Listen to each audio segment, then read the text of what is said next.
The general introduced them in the ship's shadow, a trim lieutenant, a clean-cut major. You probably already think of each other as Carol and Ken. At any rate, there are no two people in the world who have heard as much about each other without previously meeting. She offered her hand and he took it, held it for a long moment while their eyes locked. "Hello, Carol," he said warmly.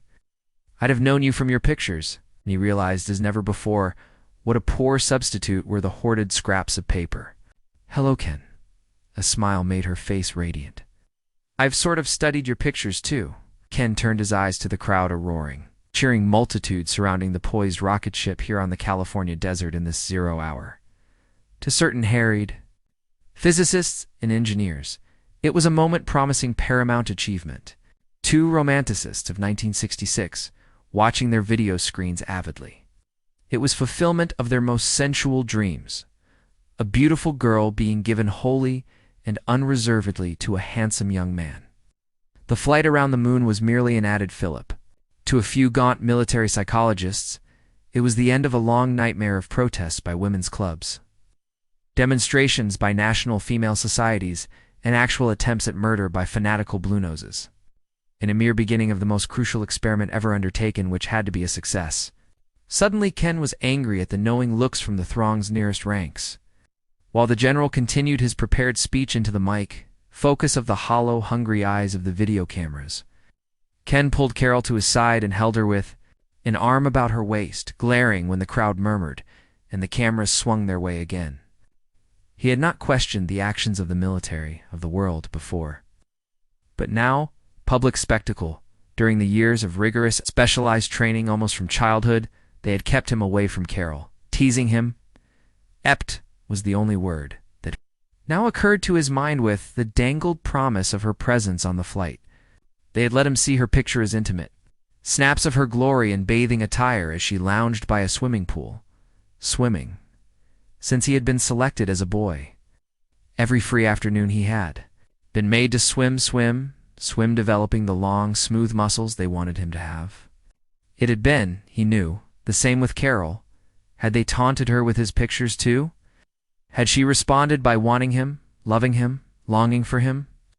How did she feel about their first moment together being shared by the greedy eyes of continents? President was speaking now, rolling sonorous sentences into the mic. Words which would officially sanction this unorthodox act of the military, which would justify the morally unprecedented dispensing of maid-to-man without benefit, anything, because the psychologists had wanted it that way. Ken leaned down to whisper in her ear, "I wish I could get you inside the ship." She looked at him with sudden coolness. "Impatient, Major?" She turned away quickly, and he could feel her body stiffen. Had he said something wrong? Orth knew thought was jarring disharmony. Did he represent the end of this girlships for a conventional happy marriage? Did she think him the altar of sacrifice whereupon she would accrue the moralists? Scorn and tomorrow attract only the lecherous. Or was it just an act? What, besides ship and instrument operation, had they taught her? Grimly he listened to the president, who was then extolling their merits as though they were some sort of laboratory specimens. Acute hearing, 20/10 vision, perfect health. Highest combination of intelligence and fast physical reactions, exceptional bravery and loyalty. Cheers. Intensive training, youngest to receive their military ranks, expert pilots, fittest humans for this attempt. Stubbornly, Ken continued to hold her waist. He watched the sun sneak around one stubby wing of the latecomer. He'd need those glinting wings to land. Land? What were the actual odds against circling the moon and landing again on Earth? That physiqued a lot of other shad never been discussed. The speeches were over and he put the thought from his mind. They were extending the mic to him, waiting for his farewell, his last words. Abruptly ignoring the mic, he swung Carol up the ramp and crawled in through the port behind her. In the narrow confines, she slipped out of her uniform. She glanced at him once, quickly, then cast down her eyes. "You don't have to look, you know."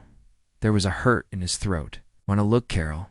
I don't ever want to stop looking at you." He choked off, tore his eyes from her, and hurriedly began to get out of his uniform, hidden from the spectators outside. They divested themselves of all but filmy, clinging, chemically inert garb. Carol's body was sheathed in a kind of sarong. Ken wore a short, kilt-like affair. They pulled on soft, tough-soled sandals. The medics had insisted on this specific attire, but the psychologists had planned it that way. Their discarded clothing was dropped into a basket. Ken shoved it out the port, down the ramp, slammed and bolted the hatch. Then he stared at it. Clamped to the inner side were two knives. One was about the length of a bayonet, shaped like a saber. The other was half that length, and straight. Both were sheathed, with belts wrapped around checkered handles. All his official instructions flashed through his head in an instant. All the technical data, instrument operation, procedures, emergency measures. There had never been mention of knives, except, of course, survival training. If he were unable to bring the ship to its proper destination, was forced down and uninhabited territory, a knife would be essential equipment.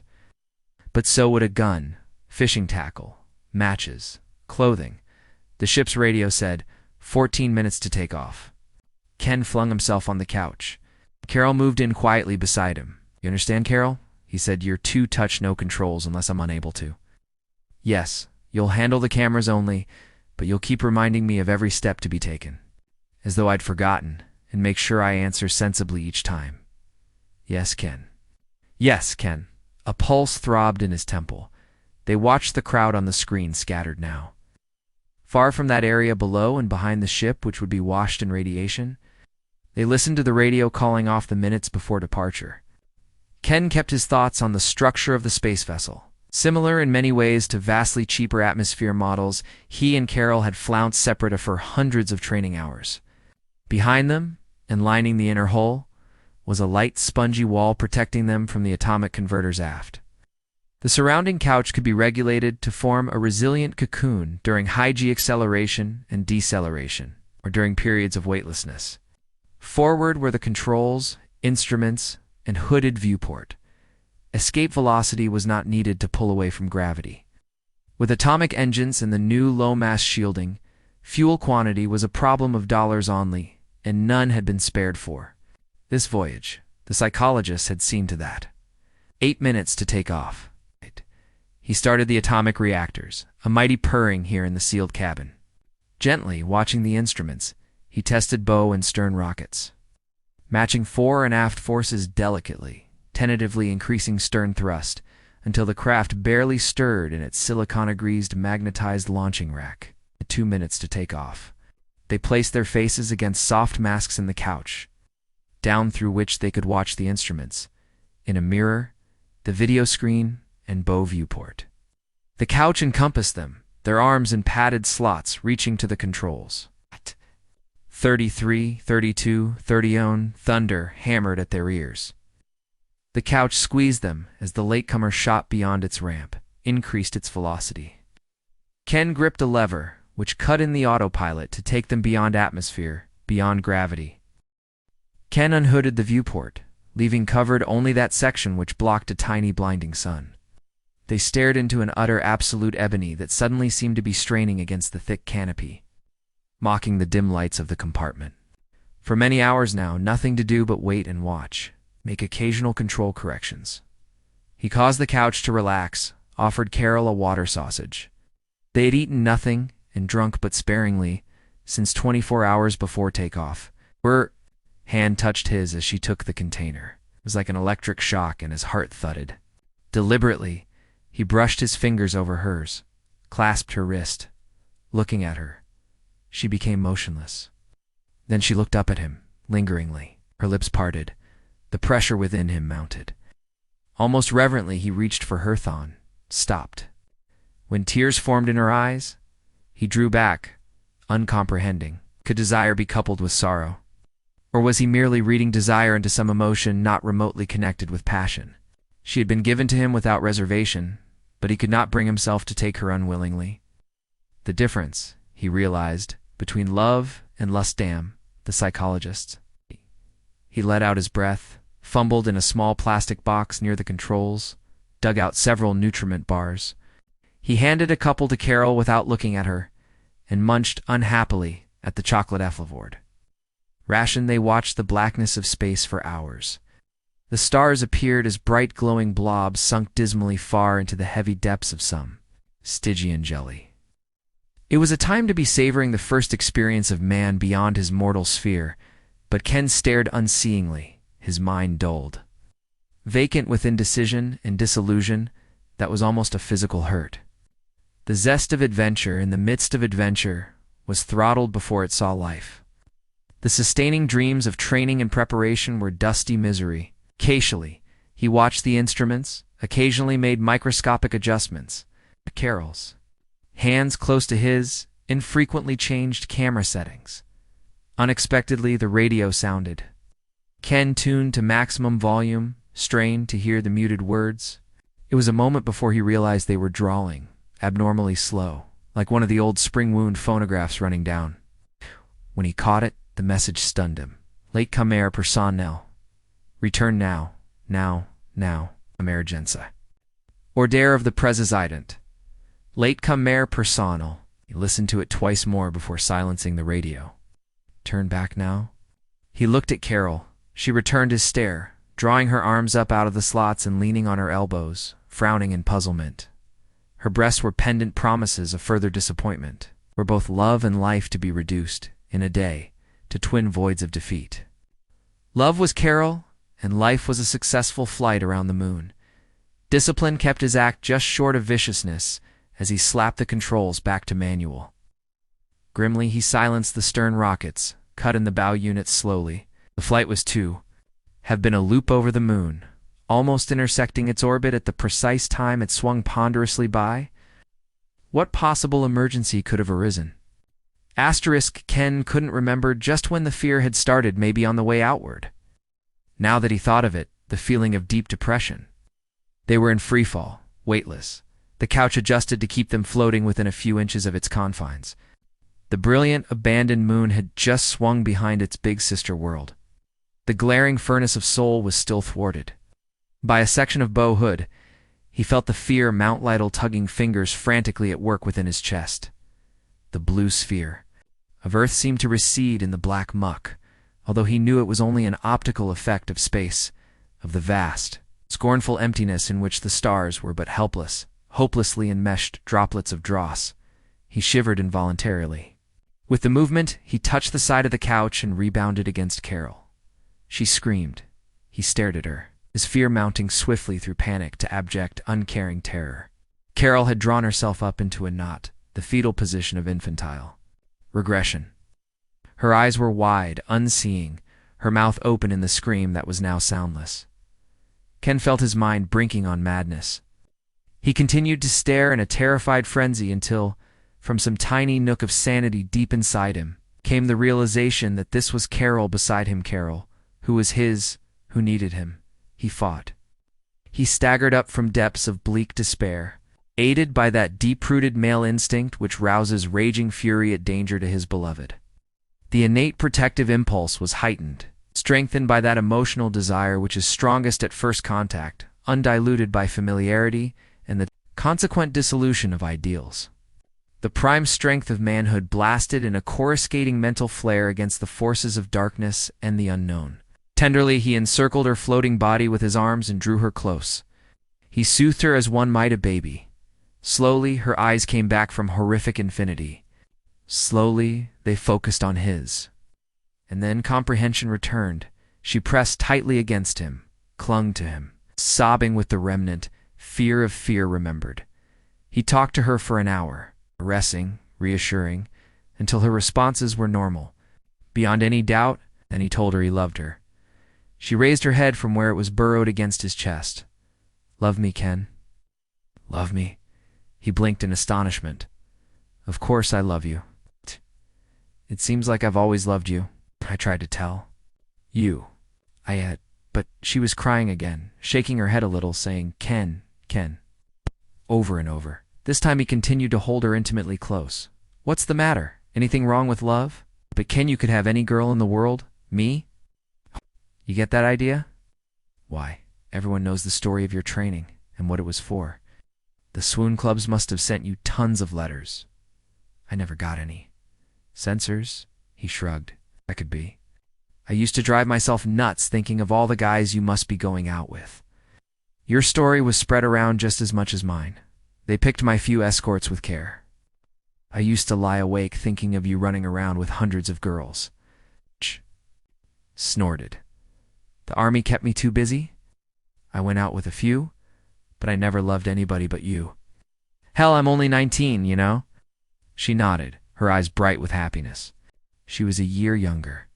Then her words came in a flood. I couldn't believe you'd love me. They told me I was to go with you and do anything you said anything. No explanation.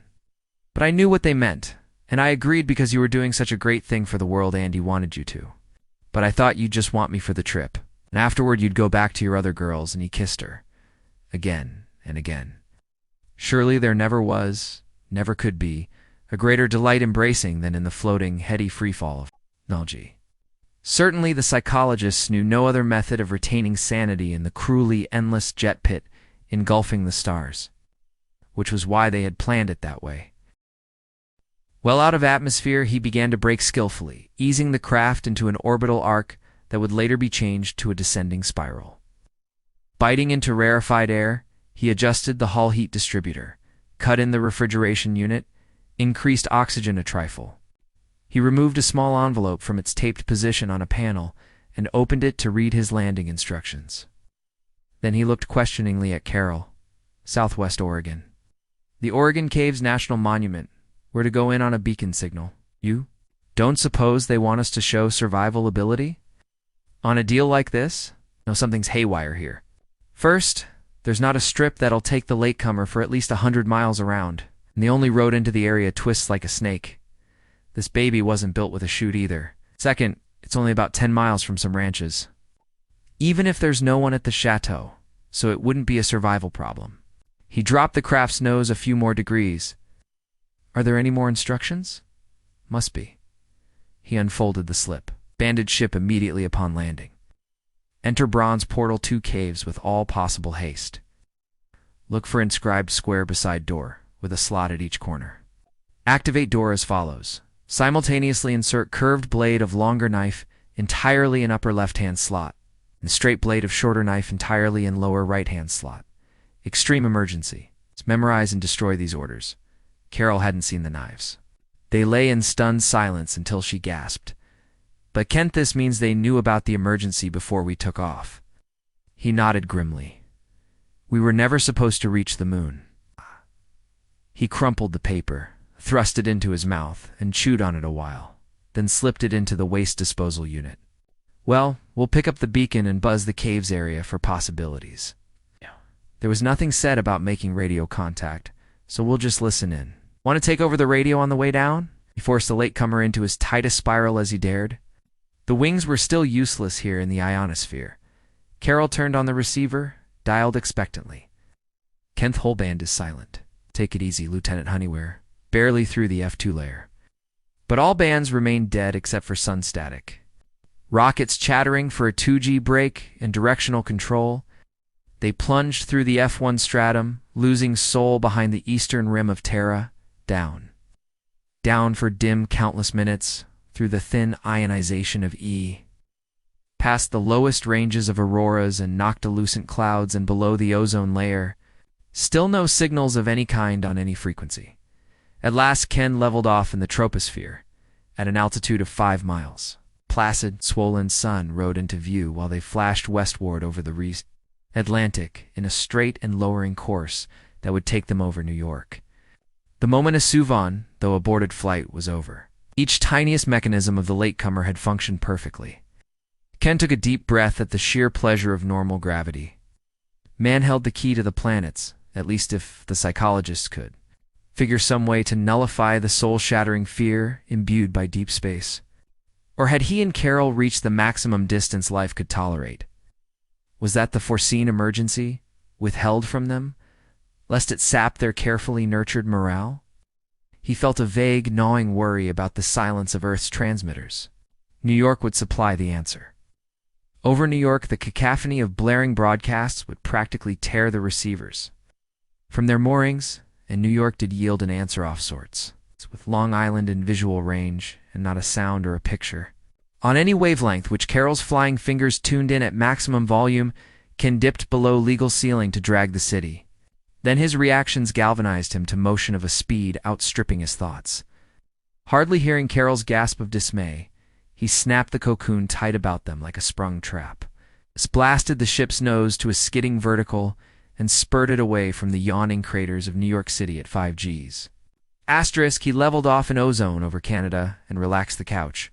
Unbelievingly, he looked at Carol. She looked back at him, wide-eyed. Listen, Carol, we can't both be crazy the same way. You tell me exactly what you saw?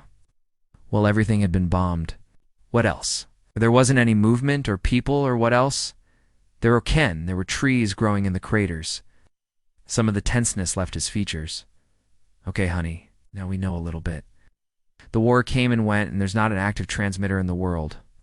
Somebody knew it was coming, even before we left, so they want us to land at a hideout in Oregon. There'll be a landing strip there. They've had more than a month to build it since I was at the caves. And it only took a day for the whole war. For the radiation to clear up and for 20, maybe 50-year-old trees to grow, his ending sarcasm was directed at himself. Youth angers at the spur of illogicalness. Carol pressed his shoulder and kissed him. Oh. Darling, maybe we shouldn't even think about it now. They must be waiting for us in Oregon, yeah, he said absently. Wonder what happened farther inland. He herded the latecomer down along the border of Lakes Ontario and Erie. Cleveland was dotted with lakes, the city rubble choked with brush. On a zigzag course, Detroit was a wilderness. Chicago, almost a part of Lake Michigan. Carol's spirits sank with each revelation. They arced high above the jet winds, on course to Oregon. Ken almost shouted with joy when their beacon code came in weakly, strengthening as they approached the Pacific. Carol hugged him until he relinquished, controlled to the autopilot, and gave her his undivided attention. The chronometer ticked away. Time, but soul gave up the unequal race, and so it was another morning of the same day when Ken slipped the latecomer over the mighty Cascades, homing on the beacon until they both saw the outline of a long, level, arrow-straight runway carved. From forested mountainside and spanning chasmal, growth-choked gulches, but it was the outline only, discernible through a light rain. At least 2 years' work, mused Ken, littered with at least 100 years' debris. And we've only been gone a day. Killed signal reception. Circled the runway. Carol pressed his arm. It's been longer than a day, Ken. I mean, we've actually used up more time, because it was morning when we were over New York. And it's still okay. Day and night don't mean much. But we've clocked a little over 33 hours since we took off. That's our time. There was a catch in her throat. I know, darling. Something's horribly wrong. Everybody we know must be dead. His jaw set. Then he said gently, Snug down. Kitten, we're going in. She glanced through the port. Oh. But how can you land on that? He tightened the couch about them. Blow the stuff out of the way, he said cheerfully. Maybe. He swooped in from the east. Keep an eye peeled for the cave's entrance. I bet it won't look like it did last month. The latecomer touched the runway at little more than 100 miles per hour. Its forward rockets braked sharply, blasting aside the scattered dead limbs and smaller trees roaring, bucking and hissing. Its underside buckled from trip hammer contact with rock slides and a few larger logs. It grated to a bumpy halt, gouged, scarred, split, its warped hull a forever useless thing. Before opening the port, he buckled the long knife at his waist. Had Carol do the same with the short one? He climbed out, breathing deeply of the warm, moist air, savoring the incense of pine, while helping Carol to the ground. Asterisk. They avoided the radioactive path made by the ship, picked their way along the side of the strip until Carol pointed and cried, There it is. Ken gripped her arm. You follow behind me, and if the welcoming committee moves this way, you get up in that big Madrona over there. What? He pointed out the bear, watching from a wet tangle of brush. If it's a male or a female with no cubs, we're probably all right. Oh, but what will you do? Don't argue, Lieutenant. His hand moved to the pommel of his knife. Ranger. Training wasn't exactly qualification for tangling with a bear, but long odds were becoming commonplace. The animal remained where it was. They climbed over a rock slide and faced a wide bronze door protected by a concrete foyer.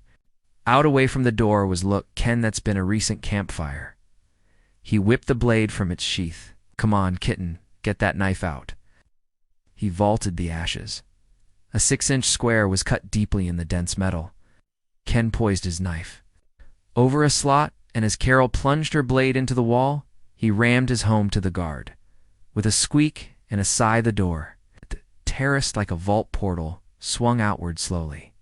Ken grabbed a recessed knob to hurry it up. Lights flashed inside, flooding a man-changed interior. He leaped across the raised threshold. Dragging Carol with him, swung the door shut, and shot home to great bolts on its inner surface. On a rack. Just beside the door was an automatic rifle, ready for instant use. The psychologists had not known about the campfire, but they had planned for the possibility of a hostile builder. Ken and Carol looked about the first of the labyrinthine caverns. Squared walls were lined solidly with glass-enclosed bookshelves stretching as far as they could see. Crowding the floor were machines, cabinets of tools, implements, instruments, weapons, and medical and surgical supplies. They moved to stand before a large video screen set near the door. Ken flipped the single toggle below it.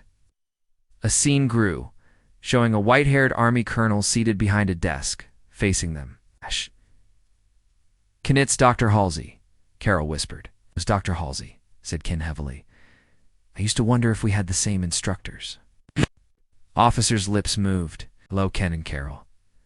I've been selected to make this film to greet you, and I know both of you will return to see it." His eyebrows lifted in the quizzical expression they knew well. "I'm going to rattle off a lot of explanations and suggestions. But I imagine the first thing you'll want to know is how all the things you've seen could have happened so quickly. And knowing that will clarify the rest. You remember the experiments the Air Force made, sending small animals above the stratosphere?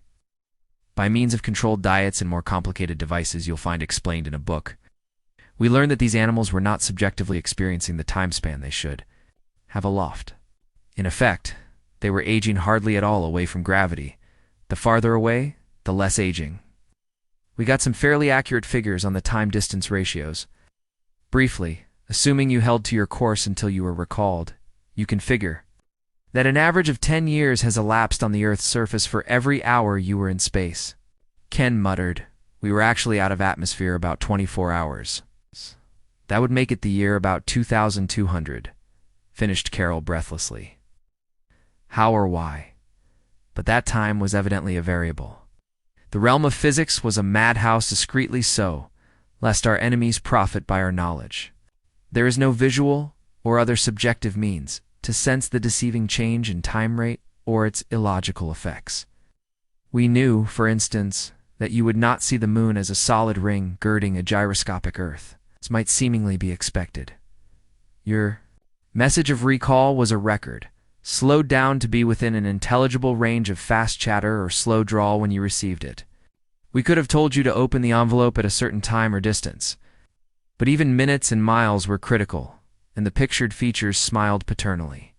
We knew your interest in each other might cause a delay. While the expression changed to serious sympathy, we didn't know just when space fear would strike. Carol blushed and laid her cheek against Ken's chest.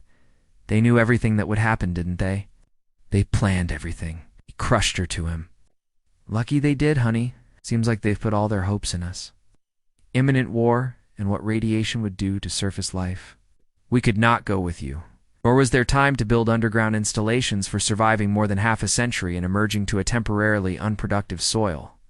We selected you to inherit the world, and you have had the hopes and prayers of your nation and your people. They sat on a low chest and listened to the psychologist's voice for nearly an hour more. He finished on a message of hope. You have seen the results of war. With the knowledge and material at hand, and the atmosphere craft waiting at the sealed exit, you can contact what survivors' descendants may find in hidden corners of the world and lead them to the peaceful glory of Earth's future. Obviously, life will not visit back and forth between the stars or even the planets. The laws of space and time confine man to one world, but it can be made the best of all possible worlds, free of war within and free of conquest from without. Since The reasons which keep man from visiting other spheres will keep other life from visiting him. The screen faded and was silent, followed by a clear, trilling whistle which swelled in a paean of lilting sound, while Ken squeezed Carol's hand in mounting amazement. The piping strain formed clearly into words with understanding of universal laws. Life may do as it wills, go where it wills. We have come to your planet to help you. May we? The psychologist had not foreseen quite everything.